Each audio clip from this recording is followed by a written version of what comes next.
I'm America Shady is here with another episode of Dark Theory USA.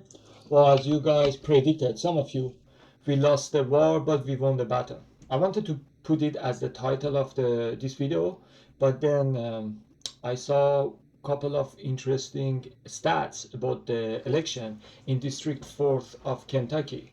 So then I started to doubt and ask question to myself, like, did we really lose? Did we lose really the battle but we won the war, or even we didn't lose the battle? But before anything, I want to explain something to you, so you know about the election, what happened in the Kentucky. Normally when it is primary, like just as you see primary in what's it called, in the district, around 100,000, at most $500,000 is spent on the primary election, because after that you're gonna go have like a midterm or other election, so you need the bigger money over there, bigger donation over there, right? Advertisement. So in the local primary, you don't spend that much money. So normally, as I said, 100,000 to 500,000, depend on which states you are at. But that's the range, right? But we saw that like AIPAC was trying to take out, if I'm not mistaken, Cory Bush, one Democrat candidate, and they spent $16 million, and that was the most expensive primary ever in United States history, which was exactly what Democrat was, anti-war, anti-Israel, and also AIPAC had to remove the Cory Bush, so they spent $16 million. So up to the District for Kentucky, Thomas Massie, basically that was the most expensive one. But for Thomas Massie, some people say $26 million, some people say even more than over $30 million, $32 million, but let's say around $30 million. They got almost double of what they spent on Cory Bush, they spent on Thomas Massie, and now it broke the record, and now it is the most expensive primary in U.S. history. And the vote was like the percentage was 55 for Ed and 45 for Thomas Massie. Something interesting was like around 104,000 people voted, so around 100,000. So when I say 45%, so around 45,000 people voted for Massie, and when I say 55% for Ed, 55,000, around a little more or less, voted for Ed. So a couple of things. David Smith, I saw that on his podcast, he mentioned that. I totally agree. He said, look at the bigger picture, be optimistic, like a white pill basically. He said, first of all, that was just one primary in one district of Kentucky. That was only one Thomas Massie. Imagine if there are 10 Thomas Massie. Can they spend that much money? Just to you understand how expensive $30 million is. I mean, I know that you know how much is $30 million, but when it comes to the election, everybody was talking with Miriam Adelson spending $100 million for Donald Trump. Just one donor spent $100 million. Just imagine how big it was, $100 million. That was the election. Really, you could change the path, like we are seeing right now, like Trump is a puppet to Miriam Adelson, like you are saying she's getting back. That was a good investment for her. She's getting back way more than $100 million could bring her. But I'm not talking about that. I'm saying like $100 million, how big it was. This was third of it. A primary. We are not even saying like a election, inside election between Republican, like the one that we had, like Nikki Haley was in, Vivek was in, also DeSantis was there. I'm not talking about that. They're just primary, one district. That $30 million, third of what they spent on the Republican candidate for the presidential election. So it just gives you an idea of how expensive it was for them. But David Smith said, just looking that way. So they spent that much money for just one primary. If we had more Thomas Massie or more people following his path, they don't have unlimited budget, unlimited funding to spend that amount of money for every district. How many districts do we have in whole United States?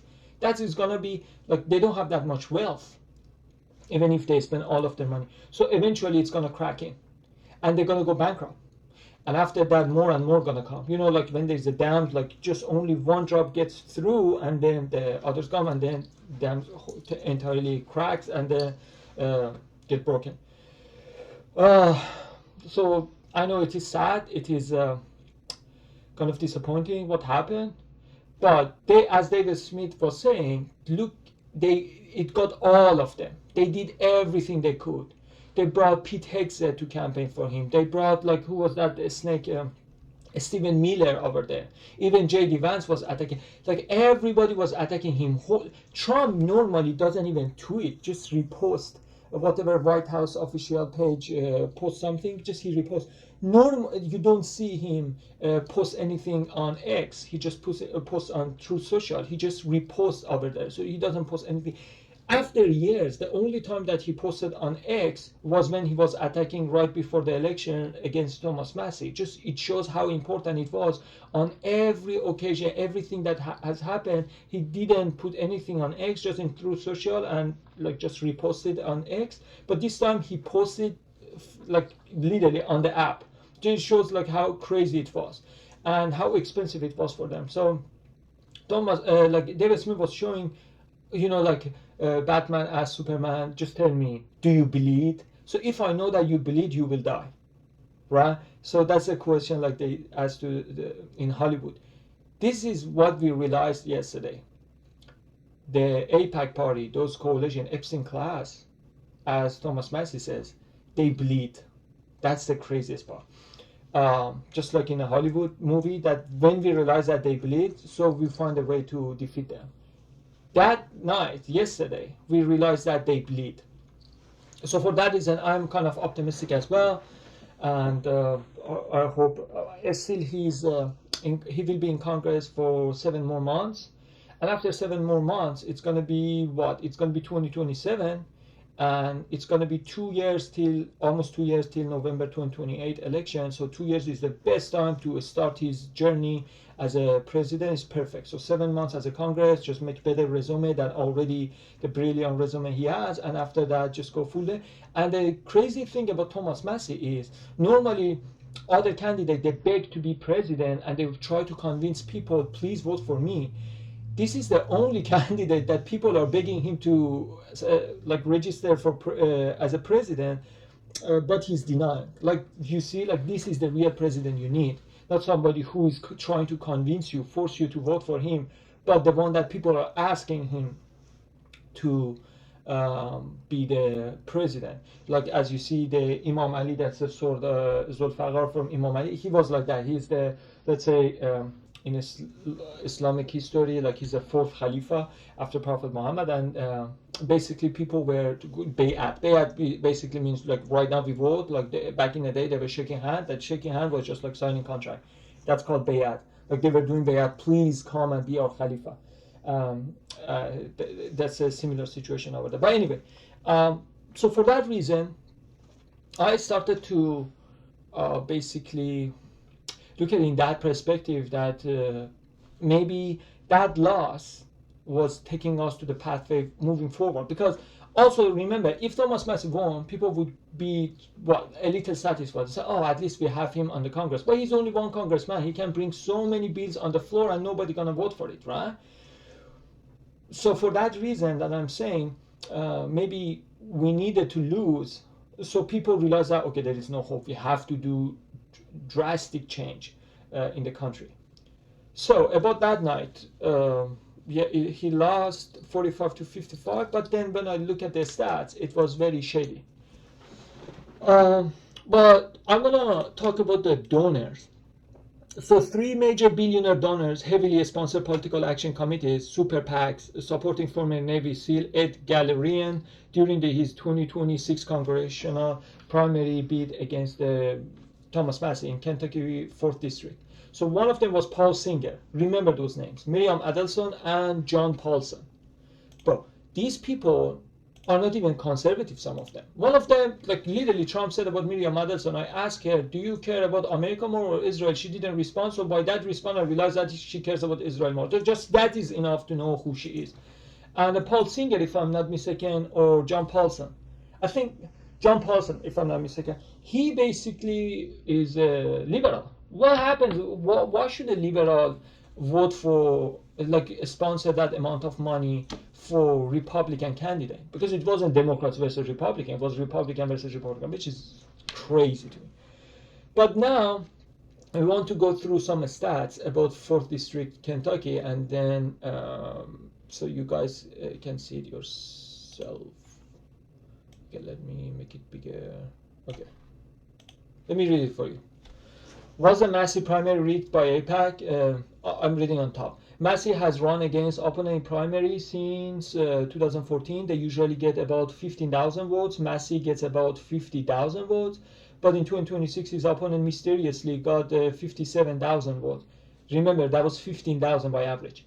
Now it's 57. 1/5 from mail-in ballots. You know, something that Trump was complaining about in 2020 election. It was the mail-in ballots, his way for the cheating. So right now, MAGA cannot say, "Oh, you're conspiracy theorists. There's nothing wrong. You are questioning legitimacy of our election stuff." This is what they were crying about for years in 2020. Primary history, Massie versus opponent. 2020. 84,000 in total. I'm not talking about 84,683. Let's say just 84,000. I'll just make it rounded down, not even rounding up, rounding down. Total 84,000. Thomas Massie got 68,000, 81%, and the other one got 16 and 16,000, 19%. 2022, 66,000. Thomas Massie got 50,000, 75%, and all others together they got like 25%, right? 16,573. All other 3 candidates. Doesn't matter who they are. 2024, 52,000 total. Thomas Massie got 39,000, 75%, and the other 2 together were 12,664, 24%. Okay, so you see the numbers right now. Now let's go 2026, May 19. 105,367. Right now I'm going to go into detail. This one in total, Ed got 57,822 votes, 54.9%. Thomas Massie got 47,539, 45.2%.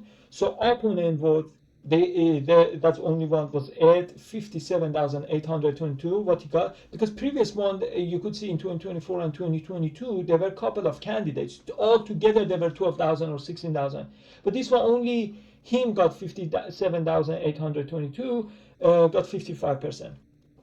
So where did all these extra anti-Massie voters materialize from? Like where were they that all of a sudden they started to hate Massie, say okay, we have to participate in election, that we have to go beat him. So it is not his first time say, hey, we elected him, but we realized that he's not good, so we didn't vote for him. Because for Massie, when you see his vote is almost the same, but this like first time got 68,000, then 50,000, then 39,000, now it is 47,000. So for Massie, it's the same as it always has been, almost, like more or less. But all of a sudden, so many people that since 2014 they were not participating in election, all of a sudden they say, now this time we have to go. And what? For Ed Galerian, that till 5 minutes ago before AIPAC introduced him to the vote, nobody knew who he was. So the math is simple. In the last 3 primaries, Massie's opponents got about 12,000 to 16,000, as I said, and in 2020, it is exactly what I said. It's written. That's an extra 40,000 votes out of the. So in the normal range is 15,000 votes. The chance of getting 57,000 or more randomly is about 1 in 200. I repeat, 1 in 200. Are you crazy? Are you kidding me? So now, first of all, MAGA cannot say that, oh, mail-in ballot, you're conspiracy theorists, you don't believe in the system and stuff. This is what for 4 years they were crying about. So what happened to you when you were crying? At least MAGA cannot deny that. It cannot say, okay, cannot say like, no, just move on. Exactly, that was your same issue, that you challenged the result of the election and after that didn't refuse to even shake hand with Biden, and you left before Biden came for inauguration, and for 4 years you were saying election was rigged, and now you are here. So you exactly the same issue, like the mail-in ballot was something that you were complaining about for 4 years. Right now you cannot say no, there is nothing to see. The good news is Thomas Massie has still till 29th May. So still he has the time that I am recording this video like 8 days. He has 8 days to challenge, to ask for the manual counting and say, hey, I don't believe in this result. I hope he does. And regardless of the result, so they realize that we see what they are doing. So even if nothing happens, they say, oh, damn, we can. Because I prefer right now, we call their bluff, we read their card, and we burn their cards. So later they don't use that. Do you know what I'm saying? So it's better right now in this round, we read their hand. So next round, when hopefully Massie changes his mind and runs for the president in 2028, that time they couldn't use this. Because I don't want a whole 2028, again, they do what they did in 2020 about the mail-in ballot, and we just fight over that. One of the reasons that 2024 they couldn't do anything about like election. I think 2020 was rigged, and 2024 it was too big to rig. One of them was because people they were using all their two eyes to focus on every aspect of election to make sure nobody is cheating. So people were so sensitive in 2024, so there was no room for cheating. Because I remember in 2020, they were blocking the windows when they were counting, not letting literally, there should be one volunteer from Republican, one volunteer from Democrats on every ballot to make sure like everything is legit and nobody is cheating. They kicked out Republican volunteer, like it is against law, or they call the cops, don't listen to them when they call you to open up so they could go and watch it. And you saw the famous video from under the table, the lady 4 a.m. brought out so many votes that nobody knew and started to count it. Or at 3 a.m. they said, okay, let's go take a shower. Bro, nobody during the election take a shower, even in third world countries. What are you talking about? You just get paid to entire night work on the ballots. You don't get paid to go home and take shower. And that's the most important night of the year. So that was very shady, and there was so many things to look up to. And right now we are seeing the same pattern. So basically, Trump is turning to the swamp that he was trying to drain once. He is doing all type of crimes that he was victim of, which is crazy. I don't know what they have in their sleeves. I don't know what they have on him. I really don't know. I don't want to speculate. But whatever it is, bro, it is crazy that he has turned 180. So I believe like he has to ask for the recount regardless of the result. So they see that, okay, we are watching, we are aware. So basically we push them back. They cannot do what they have been doing all the time.